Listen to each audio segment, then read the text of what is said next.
प्रधानमंत्री नरेंद्र मोदी सिडनी में करीब 1.25 घंटे का उनका भाषण और हर तबका वहां अपना प्रतिनिधित्व पाता हुआ दिखाई दे रहा है। लोगों के बीच में आप देख रहे हैं करीब 18,000 से ज्यादा भारतीय मूल के लोग वहां मौजूद, जिन्होंने प्रधानमंत्री नरेंद्र मोदी का ये भाषण सुना।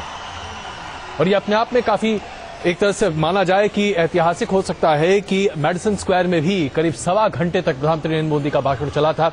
यहां सिडनी में भी प्रधानमंत्री नरेंद्र मोदी का भाषण 1.25 घंटे के आसपास चला, जिसमें उन्होंने तमाम अपनी बातों को सामने रखा। सरकार की नीतियों को, सरकार की उपलब्धियों को, स्वामी विवेकानंद को याद करना, महात्मा गांधी को याद करना और उस तरीके से कैसे हिंदुस्तान को आप आगे बढ़ा सकते हैं, हिंदुस्तान की तरक्की और प्रगति की बातों को अंतर्राष्ट्रीय मंच पर रखना, इन तमाम मुद्दों को लेकर प्रधानमंत्री नरेंद्र मोदी ने करीब 1.25 घंटे तक भारतीय मूल के तमाम लोगों से बातचीत की और अपने तमाम बातों को सामने रखा। हमारा विशिष्ट पैनल इस वक्त हमारे साथ मौजूद है। नकवी जी, आपकी पहली प्रतिक्रिया इस भाषण के बाद? देखिए, मुझे लग रहा था जैसे मैं मेडिसन स्क्वायर में जो कुछ हो रहा है वही देख रहा हूँ, तो एक तरह से ये भी समारोह जो है बिल्कुल उसी तरह था जैसे मेडिसन स्क्वायर में था। वैसे ही लोगों में उत्साह था, वैसे ही मोदी का भाषण था।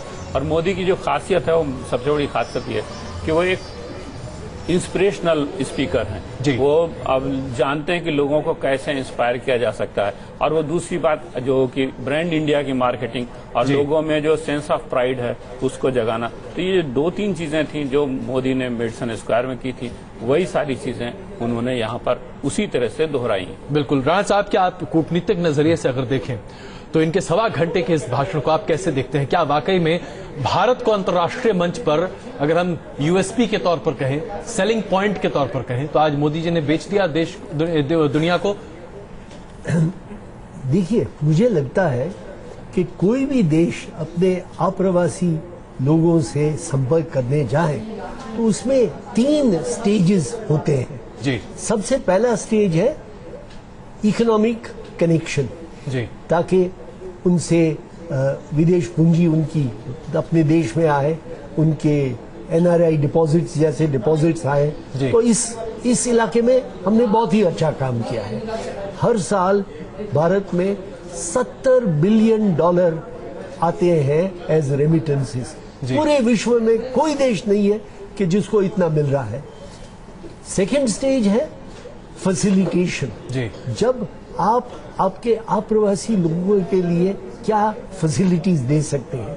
पीआईओ कार्ड है, ओसीआई कार्ड है, जिसका मोदी साहब ने जिक्र किया।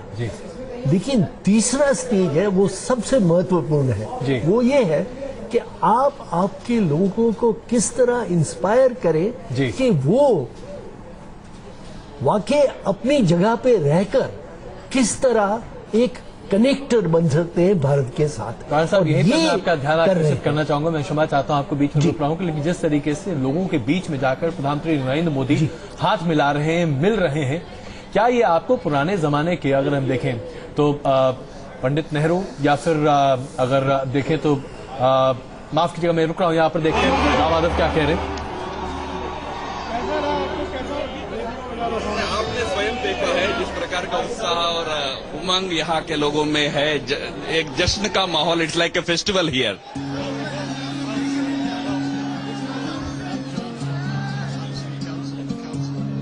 प्लेजर मीटिंग राम माधव, जो कि दरअसल इस पूरे आयोजन के एक तरह से मुख्य रचनाकारों में से एक रहे हैं।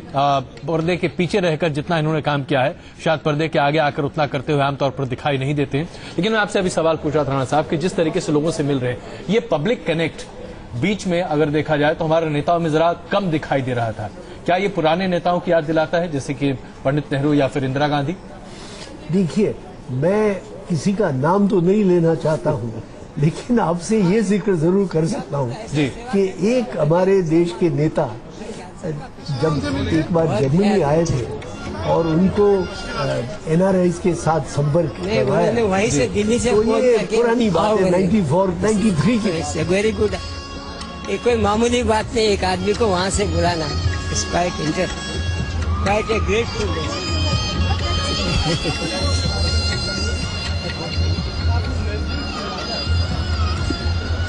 Naveen, how are you? Good, good. All well? Yes. अभी आपने देखा रमेश चंद्र, जो कि 84 साल के बुजुर्ग हैं, उनकी एक ख्वाहिश थी अभिलाषा थी कि वो प्रधानमंत्री नरेंद्र मोदी से मुलाकात करें। सबसे पहले उन्होंने न्यूज नेशन से बातचीत की थी और अपनी ख्वाहिश को जब वो बता रहे थे तो उनकी आंखें छलक आई थीं और न्यूज नेशन की पहल पर प्रधानमंत्री नरेंद्र मोदी ने उनसे मुलाकात करने का वक्त निकाला और आज उन्हें खास तौर पर सिडनी के इस आयोजन में बुलाया गया, जिसकी वजह से आज वो प्रधानमंत्री नरेंद्र मोदी से मुलाकात कर पाए हैं। अभी हम आपको ये दिखा रहे हैं, आप सीधा प्रसारण देख रहे हैं। प्रधानमंत्री नरेंद्र मोदी सिडनी में अल्फोंस एरिना स्टेडियम में तमाम लोगों से मुलाकात कर रहे हैं, बातचीत कर रहे हैं और मिलते जुलते प्रधानमंत्री नरेंद्र मोदी को आप यहां पर देख रहे हैं। और एक बार फिर वो रमेश चंद्र जी के पास पहुंचे हैं। उस बीच में सबसे बड़ी बात यह है कि आज प्रधानमंत्री नरेंद्र मोदी के साथ सेल्फी खिंचाने वाले लोगों की कमी नहीं है। जिसे मौका मिलता है अपना मोबाइल फोन सबसे पहले उनके साथ लगाता है और मोदी जी की एक तरह से इसे आप दरियादिली ही कह सकते हैं कि वो किसी को निराश नहीं करते हैं। हर किसी के साथ लगातार जब आप सेल्फी खींच रहे होते हैं तो मोदी जी का पोज बिल्कुल वैसा ही होता है जैसा कि आप शायद उम्मीद करते हुए दिखाई दे।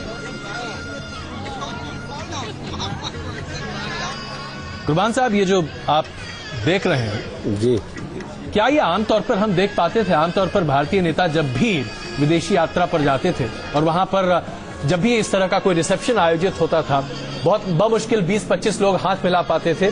बाकी लोग बस इस भाव से ही खुश होते थे कि भारतीय प्रधानमंत्री को दूर से देख लिया और बड़ा सिलेक्ट गैदरिंग होता था। 500, बहुत ज्यादा तो 1000 लोग बुलाए जाते थे, लेकिन इतने बड़े पैमाने पर लोगों को बुलाना, उनके बीच जाकर खड़ा होना, ये आम नहीं था। कम से कम अगर आप पिछले 15-20 साल की बात करें तो किसी भी प्रधानमंत्री ने ये काम नहीं किया। इस मामले में तो नरेंद्र मोदी साहब की दाद देनी पड़ेगी कि वो कर रहे हैं। वो जो देश में करते हैं वो विदेश में भी करते हैं और वो जानते हैं कि किस तरह से किसी भी मौके का फायदा वो अपने लिए कैसे उठा सकते हैं, तो उसमें वो कोई कंजूसी नहीं करते हैं। लेकिन मैं बड़े अदब के साथ और पूरी विनम्रता के साथ अजय जी आपसे ये बात कहना चाहता हूं कि 1.25 घंटे का मैंने उनका ये भाषण सुना जी। मुझे वो किसी भी चुनावी रैली के अलग से भाषण नहीं लगा। 1.25 घंटे के भाषण में 5 मिनट भी फॉरेन पॉलिसी का जिक्र या एनआरआई का जिक्र या उससे टोटल 5 मिनट से ज्यादा नहीं था पूरे 1.25 घंटे में। ऐसा क्यों न करें, आइए हम सीधे चलते हैं सिडनी। पिनाज इस वक्त हमारे साथ वहां जुड़ी हुई हैं। पिनाज, कुर्बान साहब का यहाँ पर कहना है कि एक तरह से भारत में जिस तरीके का चुनावी भाषण होता है ठीक वैसा ही। कुर्बान अली जी को तो 5 मिनट भी फॉरेन पॉलिसी और जी बिल्कुल जी जी जी जी बिल्कुल, मैं वहीं इसी बात को आगे बढ़ा रही हूँ। यहाँ पर जिस तरह से हम अपने यहाँ पे कुछ लोग भाषण सुनकर आए हैं, उन्हीं से बात करेंगे। कई लोगों को पसंद नहीं आ रहा हिंदुस्तान में मोदी जी का भाषण, आपको कैसा लगा? मुझे तो बहुत अच्छा लगा। उन्होंने जो बात कही कि डिग्निटी ऑफ लेबर, वो सबसे अच्छी बात मुझे वो लगी कि हिंदुस्तान में हम बोलते हैं कि कचरे वाला, वो बात मुझे बहुत अच्छी लगी। कचरे वाले तो हम हैं, बाकी वो तो सफाई वाला है। चलिए आप बताइए, आपको कैसा लगा? इट वॉज इंस्पिरेशनल, बहुत अच्छा लगा मुझे मोदी जी का भाषण। क्या बात सबसे? सफाई अभियान, cleaning the India, that makes me a true proud Indian. चलिए आप बताइए, यहाँ पर विपक्षी जो है उन पर ये निशाना साध रहे हैं और कई क्रिटिक्स जो हैं वो ये कह रहे हैं कि भाई यहाँ पर सब कुछ स्टेज होता है और मोदी जी जो है चुनावी रैली का भाषण ज्यादा नजर आता है। आपको भी लगा सिर्फ अपने ही गुणगान कर रहे थे? नहीं, कोई भी कह नहीं सकता कि ये चुनावी भाषण था। वो जो उसका डिसीजन पावर है, जो काम करने का तरीका है, वो सबसे अलग ही है। इतने ऐसा प्राइम मिनिस्टर मैंने अभी तक देखा ही नहीं। पिनाज, मैं जरा आपके दर्शक वहाँ पर जो लोग मौजूद हैं, पिनाज मैं चाहूंगा कि आप उनसे ये पूछें कि क्या मोदी जी का भाषण उनकी उम्मीदों पर खरा उतरता दिखाई दे रहा है? ये हमेशा बात करते रहते, वो उन्होंने आज भी वही बात की। उन्होंने आज भी वही बताया कि डिग्निटी ऑफ लेबर, जो लेबर के लिए बात की, it was very great, very fantastic. ये बताइए, मोदी जी का भाषण आपकी उम्मीदों पर खरा उतर रहा है? जैसा सोचकर आए थे घर से वैसा ही भाषण सुनने को मिला या कुछ डिसअपॉइंटमेंट? बिल्कुल वैसे ही मिला जैसे मैंने सोचा था। बहुत अच्छा लगा उनका भाषण सुन के। आपने पहले भाषण सुने हुए मोदी जी के? मेडिसिन स्क्वायर वाला भाषण सुना था? नहीं, मैंने सुना था, लेकिन इतना लाइक टीवी में सुना, आज लाइव परफॉर्मेंस देखा है। तो कैसा लगा? बहुत अच्छा लगा। उन्होंने जो बताया डिग्निटी ऑफ लेबर, स्वच्छ भारत अभियान। कौन सी बात सबसे ज्यादा अच्छी लगी?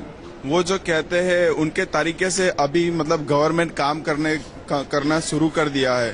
तो अब मतलब सबको कॉन्फिडेंस है, लोगों के मुंह पे एक स्माइल आ गई है कि नहीं वो जो कहते हैं लोग करते हैं, और गवर्नमेंट एम्प्लॉयज भी उनके डर से अब काम करते हैं क्योंकि फीडबैक देना पड़ता है। वो अच्छा लगा। हाँ, तो फीडबैक के डर से एटलीस्ट लोग काम करना स्टार्ट करेंगे। चलिए, मोदी जी ने कहा वो बड़े बड़े सपने नहीं देखते, छोटी छोटी बातें और छोटे छोटे काम करके ही राजी हैं। तो आपको उनकी छोटी छोटी बातें अच्छी लगी या कुछ बड़ी घोषणाओं की उम्मीदें थी आपको? ऑफ कोर्स, क्योंकि वो छोटे आदमी थे पहले, मीन्स उम्र में नहीं बल्कि गरीब परिवार से थे, तो उन्होंने हर तरह का दुख और दर्द देखा है कि आम इंसान को क्या तकलीफ है, तो उसकी वजह से उसको पता है कि मुझे क्या करना है आम इंसान के लिए, तो वो उस तरह के हिसाब से बोलता है कि मुझे क्या करना है। चलिए, आप भी आइए, आप बताइए आपको कैसा लगा मोदी जी का भाषण? महिलाओं को खासे पसंद आते हैं मोदी जी?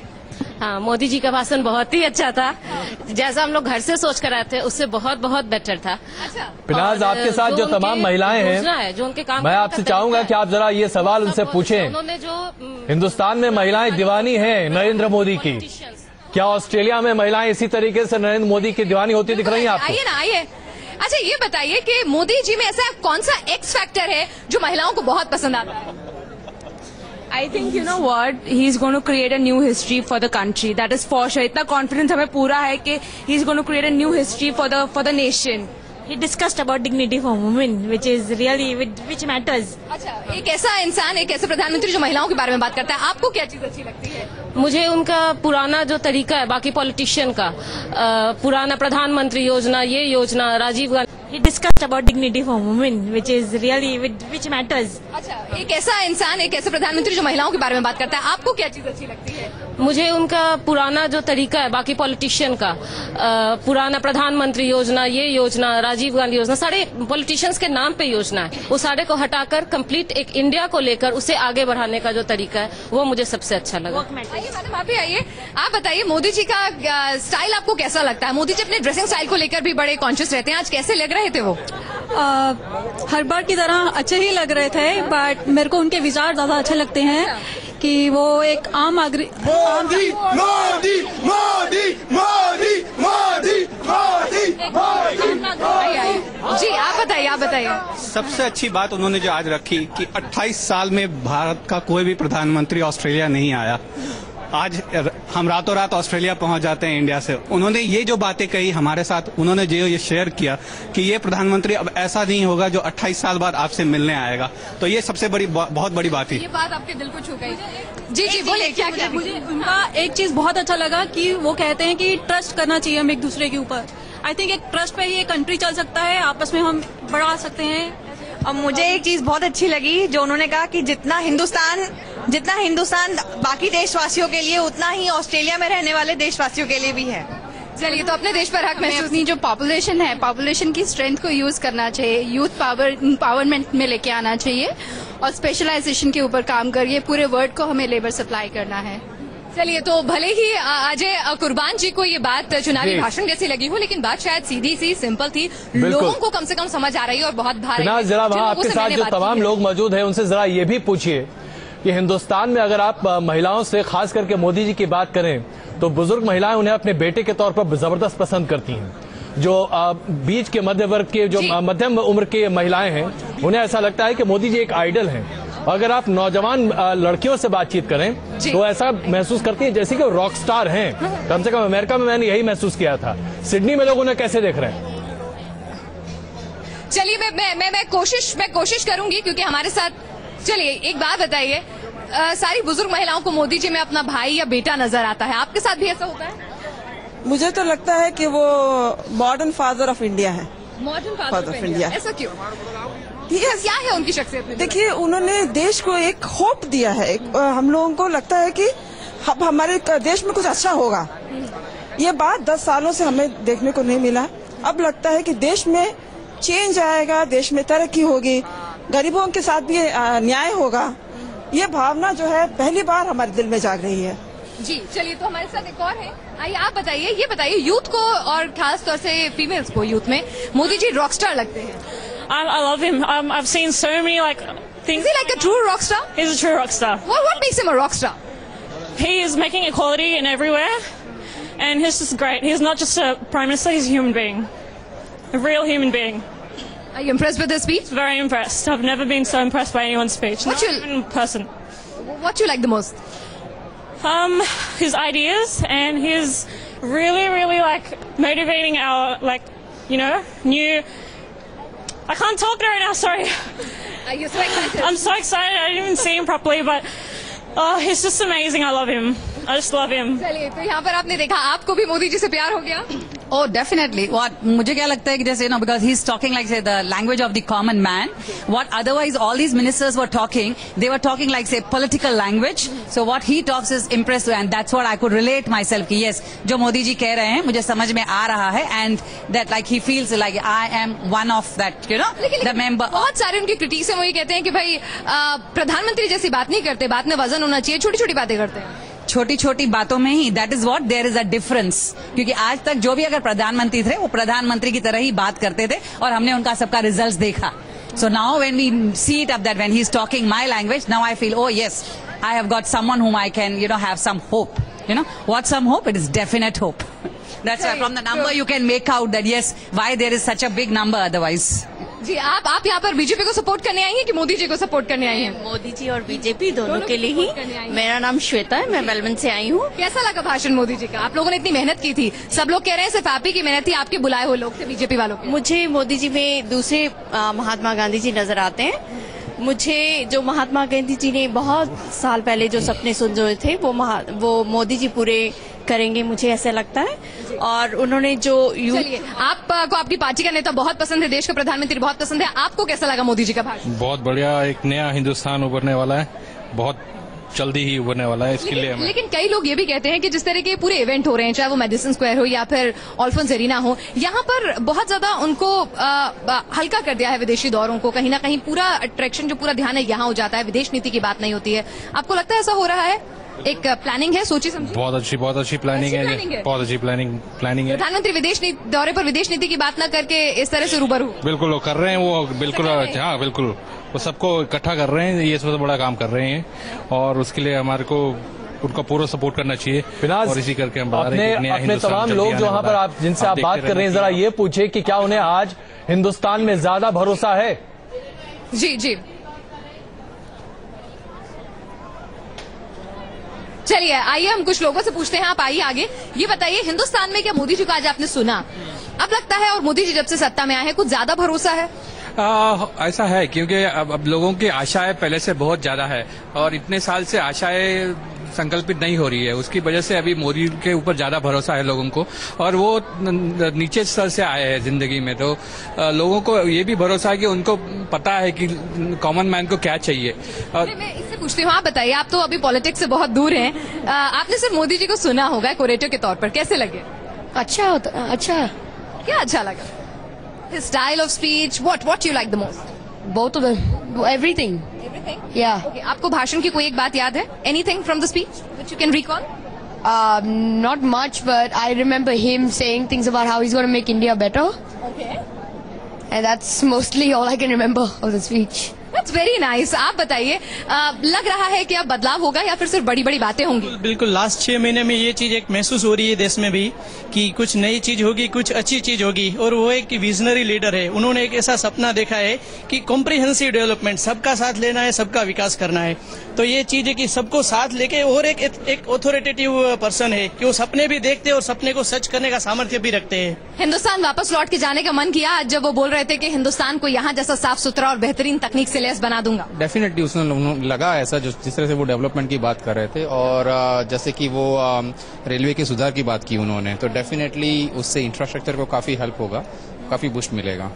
आप बताइए, आज मोदी जी का भाषण सुनने के बाद कैसा लगा? कुछ इमोशनल थॉट्स? बहुत ही अच्छा लगा, और उनकी जो बातें थी उन्होंने महिलाओं के लिए की कि जो नॉर्मल सुविधाएं होती है वो इंडिया में नहीं है, तो वो छोटी छोटी बातें उन्होंने जो की वो बहुत ही दिल को छूने वाली थी। अजय, यहाँ पर महिलाओं को उनके तबके के बारे में, उनके सेक्शन के बारे में बात की गई, वो पसंद आया, और लोगों को उनकी छोटी छोटी बातें जो सहज भाषा में कही गई थी वो दिल को छू गई। तो रॉक स्टार रहे मोदी यहाँ पर, और हम जब अंदर मौजूद थे तो वहाँ भी बीच बीच में मोदी जी के नारे लग रहे थे और लोग खासे खुश नजर आ रहे थे। बिल्कुल, हम आपके पास दोबारा आ रहे हैं प्रनाज, आप बने रहिएगा, कुछ देर में आपके पास दोबारा आ रहे हैं। हम यहाँ पर रुक रहे हैं कुछ देर के लिए, लेकिन इसमें कोई शक नहीं है कि प्रधानमंत्री नरेंद्र मोदी जो छाप छोड़ जा रहे हैं, कम से कम अंतर्राष्ट्रीय इस तरह के सम्मेलनों में जहां पर अप्रवासी भारतीयों के साथ मिलकर अपनी बातों को सामने रख रहे हैं, वो कम से कम और कुछ नहीं तो हिंदुस्तान के ब्रांड इमेज के लिए बहुत महत्वपूर्ण भूमिका निभाते दिख रहे हैं। इस पर हम बातचीत जारी रखेंगे। वर्तमान मेहमान इस वक्त हमारे साथ मौजूद है, बने रहिए हमारे साथ।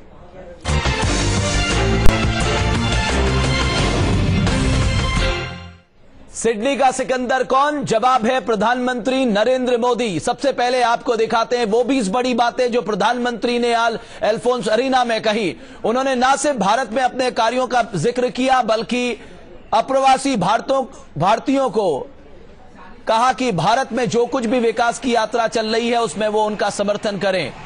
शौचालय बनाने से लेकर बिजली पहुंचाने से लेकर तमाम जो जरूरतें हैं आज भारतीय जनमानस की, उन सभी में वो भारत सरकार की मदद करें।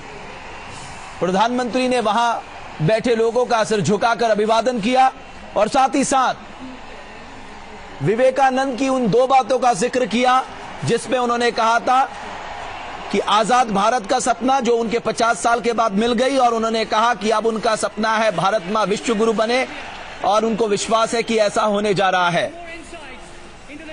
प्रधानमंत्री ने पिछले 5 महीने से ज्यादा के दौरान जो कुछ भी काम किया है उसका जिक्र किया, चाहे वो जनधन योजना जो फाइनेंशियल इंक्लूजन की स्कीम है जिसके लिए उन्होंने कहा कि उन्होंने 150 दिन की समय सीमा बांधी है ताकि हर व्यक्ति का खाता खुल जाए। 5,000 करोड़ रुपए प्रधानमंत्री जनधन योजना के मामले में जमा हो जाए। उन्होंने 250 करोड़ हाथों का जिक्र किया। उन्होंने कहा 125 करोड़ की जनसंख्या में जो 250 करोड़ हाथ हैं वो भारत की अमूल्य शक्ति है, वही भारत की ताकत है और यही भारत की युवा शक्ति का कमाल है जो दुनिया में उसको सबसे अलग बनाता है। आइए सबसे पहले नजर डालते हैं प्रधानमंत्री मोदी की 20 बड़ी बातों को लेकर।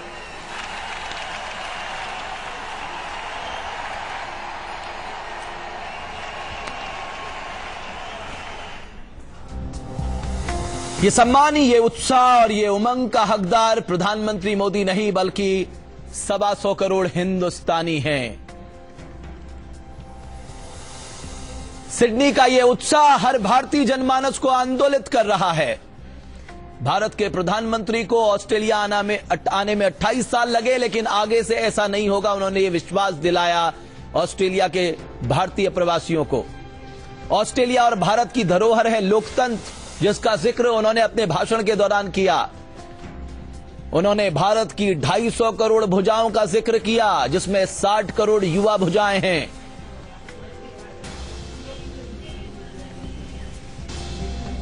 और उन्होंने कहा कि भारत ने जो संकल्प लिया है, जो स्वप्न देखा है, जो परिकल्पना की है, वो जरूर पूरी होगी। उन्होंने प्रधानमंत्री जनधन योजना की बात की जो फाइनेंशियल इंक्लूजन से जुड़ी हुई है, जिसके तहत हर व्यक्ति का खाता खुलवाने की ये स्कीम है। नो फ्रिल अकाउंट में यानी 0 बैलेंस में भी आप अपना खाता खुलवा सकते हैं। उन्होंने कहा कि दुनिया के सामने ये 125 करोड़ आबादी अपना अलग स्थान बना सकती है। खुले में शौच जाने की बात कर उन्होंने कहा कि यह भारत के लिए शर्मिंदगी की बात है, लेकिन आने वाले 2019 तक वो इस शर्मिंदगी से भारत को दूर करेंगे।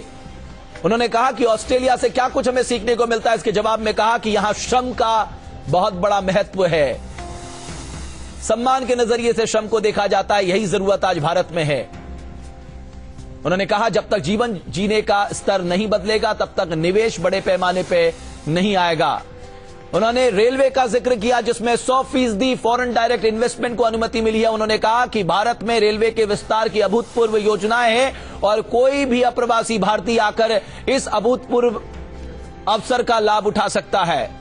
प्रधानमंत्री इस मौके पर स्किल डेवलपमेंट का जिक्र करना ना भूले, क्योंकि आने वाले 5 सालों में 20 करोड़ युवा स्किल डेवलप्ड हाथों की भारत को जरूरत है। ना सिर्फ भारत को बल्कि विश्व को बड़े पैमाने पर स्किल्ड लेबर की जरूरत होगी। प्रधानमंत्री ने उन देशों पर भी एक तरह से तीखा हमला किया जो बाहुबल के दम पर दुनिया पे राज करना चाहते हैं। उन्होंने कहा दुनिया बाहुबल से नहीं बुद्धिबल से चलेगी।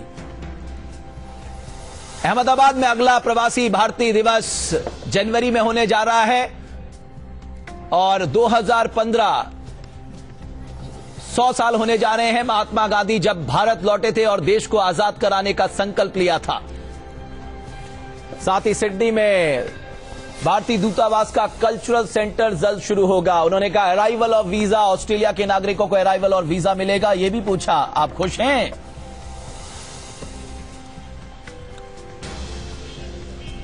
जिनके पास पीआईओ कार्ड है, यह जिक्र उन्होंने अमेरिका में भी किया था, उन्हें आजीवन वीजा मिलेगा। यानी एनआरआई को जो थाने में जाना पड़ता था आइडेंटिफिकेशन के लिए, उसकी जरूरत अब नहीं होगी।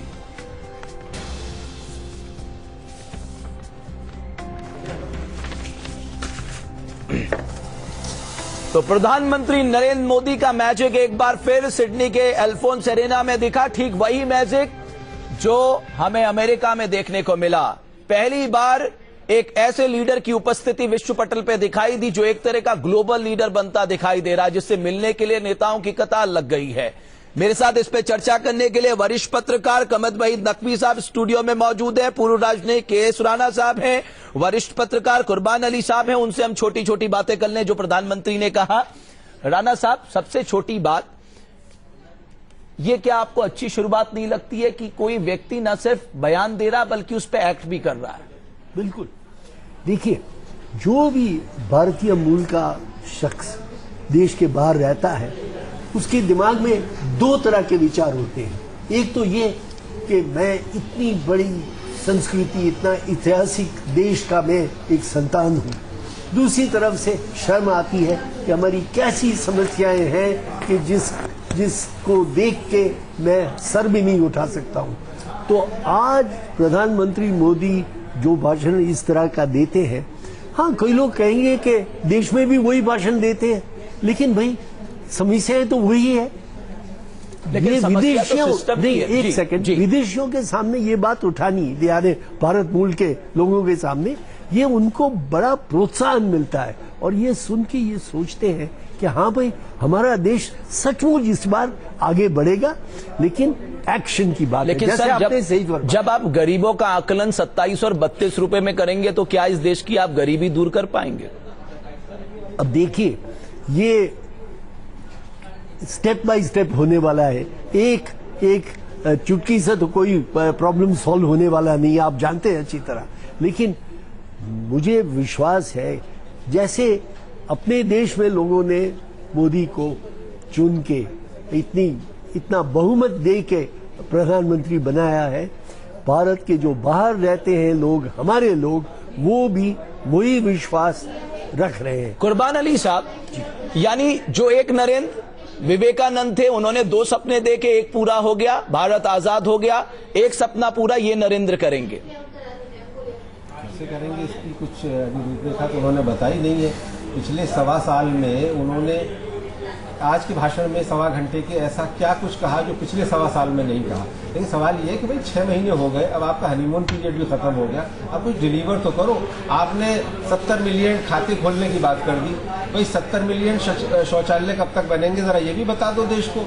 और दूसरी चीज ये कि सिर्फ एक रेटोरिक, एक फर्जी नेशनलिज्म पैदा करना लोगों के अंदर कि आप ऐसा होगा तो वैसा होगा। अरे भाई सर, नेशनलिज्म फर्जी नहीं हो सकता कुर्बान अली साहब। अगर नेशनलिज्म है तो वो रियल ही होगा, वो फर्जी नहीं हो सकता। वही तो मैं कह रहा हूँ कि रियल होना चाहिए, वो सिर्फ रेटोरिक नहीं होना चाहिए। और रेटोरिक आप कब तक चलाएंगे? कब तक आप लोगों को इस तरह से कहेंगे साहब सफाई नहीं होती? पूरे देश को मालूम है सफाई नहीं होती, एक समस्या है, उसके लिए रोड मैप क्या है? कब तक करेंगे आप? 2019 तक आप कर देंगे क्या हर गांव में शौचालय, हर घर को शौचालय? तो वो बताइए। और दूसरी चीज ये है कि जो अभी आपने कही 25 और 27 रुपए की बात, 80% आबादी जो 2 जून की रोटी जिसे मैसर नहीं है, उसके लिए आप क्या करने वाले हैं? तो रोटी, पानी और शेल्टर, ये बुनियादी चीजें हैं। उसके बाद में टॉयलेट और दूसरी चीज आती है, तो पहले उसका तो इंतजाम कर दीजिए। और फिर आप विदेशों में जाकर के भारतीयों को एड्रेस कर रहे हैं। आप हमें ये बताइए कि साहब उसमें पूरा आप नेशन को एड्रेस कर रहे हैं 1.25 घंटे तक, जो लाल किले से भाषण था और जो मैं कुर्बान अली साहब आपके